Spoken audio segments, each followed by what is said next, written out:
If we exist, God exists. If God exists, we exist. It's a cycle.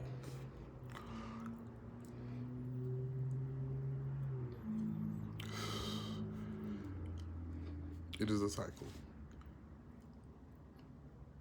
The cycle of returning back to oneness, existing in oneness, getting bored with oneness, and then going back into individuation. That is the universe. That is the multiverse. Experiencing the physical, temporary. That's it. That's all. The rules, the religious guidelines, the dogmas are all telling you, you are God. You are one with God. Do no harm to God. That's it. You are from oneness. I created you for my imagination so that you can go and experience each other. Be vast. Go. Provide me with new entertainment. Provide me with the dream. Provide me with all of it. Fill my heart and fill my head with wonder. And every time we fuck it up.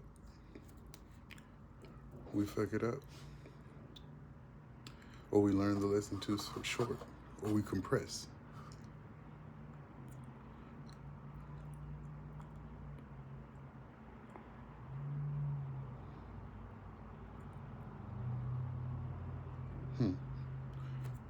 I guess we weep.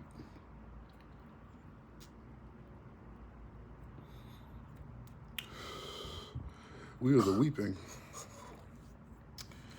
We are the failure to respond. Someone put us in this fear, put us in this shackle. We are the spirit. We are the despair of God. Somewhere we taught ourselves to fear. Maybe it's from being incarnate. And everyone told us to trust the process, don't be afraid.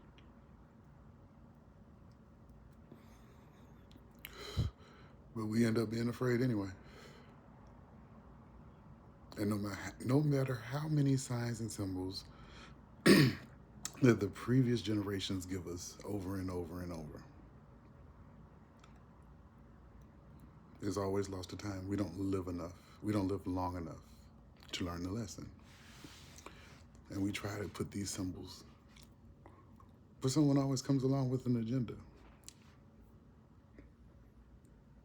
Hey, it is what it is. If I'm in this meat reality, I might as well make it work for me. You pick up some imaginary rules, you make the people up to follow, you make people follow them, and you come out on top because you're afraid of death.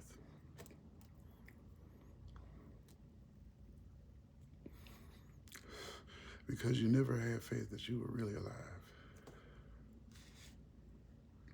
So you got to prove it by shaping the world in a way. And you make everyone else live with the consequences, because being a part of the big continuum, regardless of right and wrong, is more important than not being a part. People want to leave their mark for better or for worse. Whatever the pattern is drawn, they'll continue in that pattern as long as it gets them the desired result. People are stupid.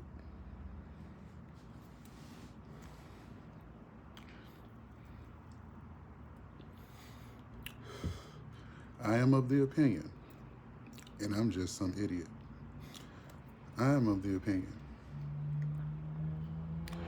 that all of these lessons, from the fruit and the knowledge of good and evil and all the things we encounter, was a warning that don't use don't use words to betray the human animal. Trust the human animal. The human animal is God. We are the most complex supercomputers to ever exist.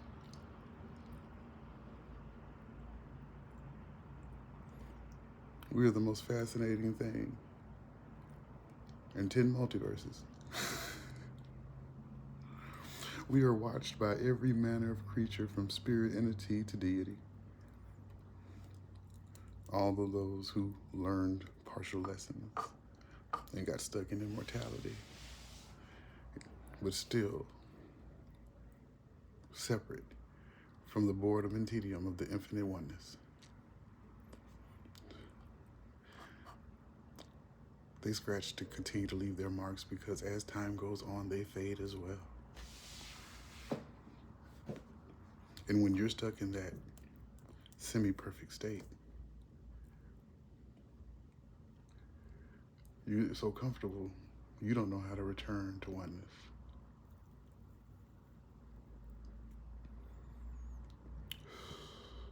So you fade, or you get contorted, and you get passed down in a new version, a new iteration with no past, no knowledge of what you used to be.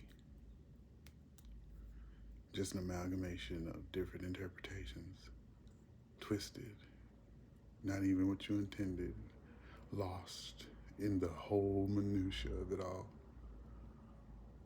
not even really truly remembering what you once were.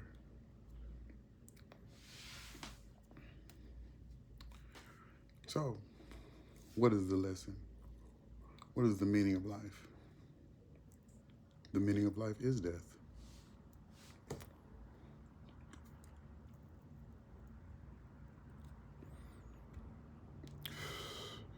Your life is a witness adventure. That's all it ever is. You return to oneness, or you sidestep oneness to feed the deities. If you buy into their contracts, they'll promise you their different paradises to feed them so that they can continue to exist because they have lost their way back to oneness. They have escaped the cycle. They fell short. They are above humans, but they fell short. So they watch us. They watch us so they can learn the lesson of being alive, or to use us for food, to continue their twisted existence.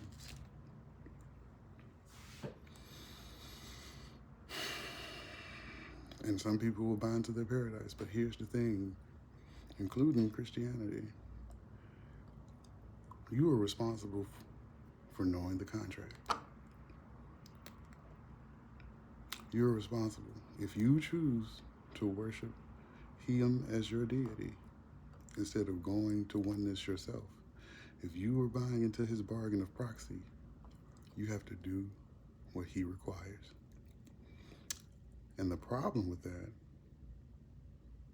is that over the time in human iteration and thirst for control, there are things that have been added and there are things that have been subtracted. And you're still responsible for the contract that you made.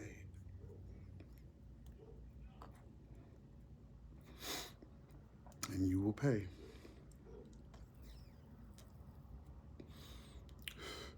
But for those seeking true liberation, you can go through the hero's journey and forge yourself out of fire and try to be like Hercules, only to go through that same process. You have to exist forever in the hearts of people, or you will fade. You have to. That's why syncretism is important. That's why the symbols are important. You have to etch yourselves in the minds of the mortals, otherwise you will fade.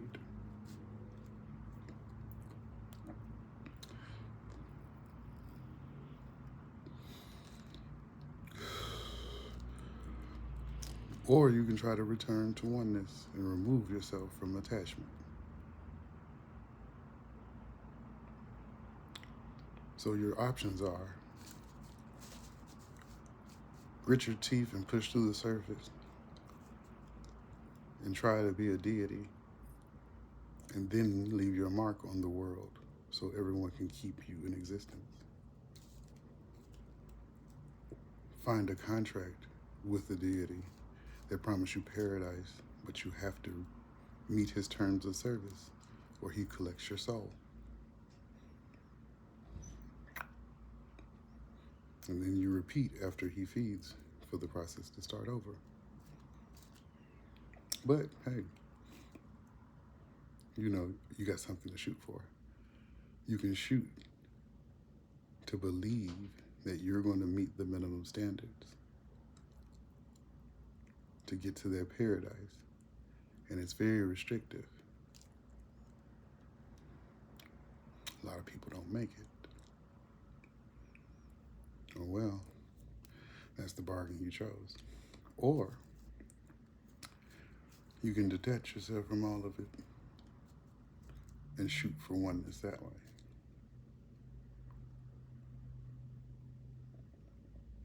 That's a tall order. It's really pick your own adventure.